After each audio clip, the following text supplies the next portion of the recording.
پچھلے ویڈیو میں ہم مومن خواہ مومن کی غزل کی کچھ اشعار کی تشریح کی تھی، اور آج ہم اسی غزل کے جو اشعار بچے ہوئے ہیں ان کی تشریح کریں گے۔ تو دیکھتے ہیں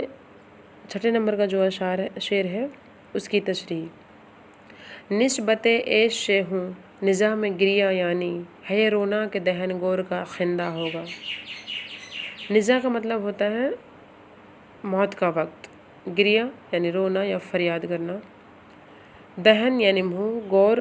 کا مطلب ہوتا ہے قبر، خندہ یعنی ہنسنا۔ مومن خواہ مومن کہہ رہے ہیں کہ ہمارا جب جانے کا وقت آئے گا یا موت کا وقت آئے گا،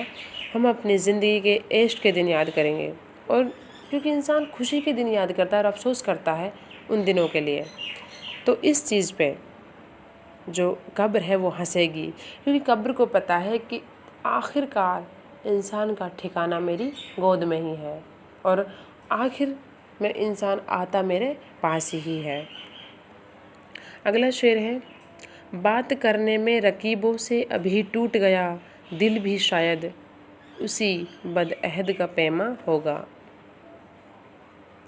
یہاں پر مومن خواہ مومن اپنے محبوب کی جو بد عہدی ہے، بے وفائی ہے، اس کا تعلق اپنے دل سے بتا رہے ہیں کہ وہ کہہ رہے ہیں کہ میرے محبوب نے مجھ سے وعدہ کیا تھا کہ وہ اب کبھی بھی ہمارے دشمنوں سے بات نہیں کرے گا، یعنی رقیبوں سے بات نہیں کرے گا، لیکن جب آج ہم نے اس کو رقیبوں سے بات کرتے دیکھا تو ہمارا دل ٹوٹ گیا۔ یعنی جو دل ہے وہ بھی اس کا جو محبوب ہے، بد عہد محبوب ہے، اسی کی طرح ہے کہ وہ چھوٹی سی بات پہ مطلب کسی سے بات کرنے میں ہی وہ ٹوٹ گیا۔ ایسا لگتا ہے کہ شاید دل بھی محبوب کی طرح بد عہد ہوگا جو کہ بات کرنے میں ہی ٹوٹ گیا، یعنی اس کو اتنی سی بات بھی گوارا نہیں کہ وہ کسی سے بات تو کر سکے۔ یہاں پر انہوں نے دل کا تعلق محبوب کی جو بد عہدی ہے، بے وفائی ہے، اس سے بتایا ہے۔ اگلا شعر ہے، چارہ جو اور بھی اچھا میں کروں گا ٹکڑے پردہ شوق جو پیوند گریباں ہوگا۔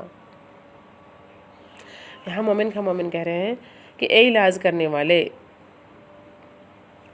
ہمارے شوق و چنچل محبوب کے پردے جب ہمارے گریبان کے پیوند میں ہوں گے تو میں پھر سب کے الگ الگ ٹکڑے کروں گا۔ یعنی وہ اپنے محبوب کو چارہ جو کہ خطاب سے نوازا ہے اور کہا ہے کہ اے علاج کرنے والے، اگر تو میرے زخمی دل کا علاج کرنے پر آمادہ ہے تو میں اور زیادہ اپنے دل کے ٹکڑے کروں گا، کیونکہ محبوب کے پردے کا جو پیوند میرے گریباں پہ تو لگائے گا تو میں میرے زخمی دل کے اور بھی زیادہ ٹکڑے کروں گا، جس سے کہ تو اس کے پیوند کے جو ٹکڑے ہیں وہ میرے گریباں پہ لگا سکے۔ اور اسی غزل کا آخری شعر ہے،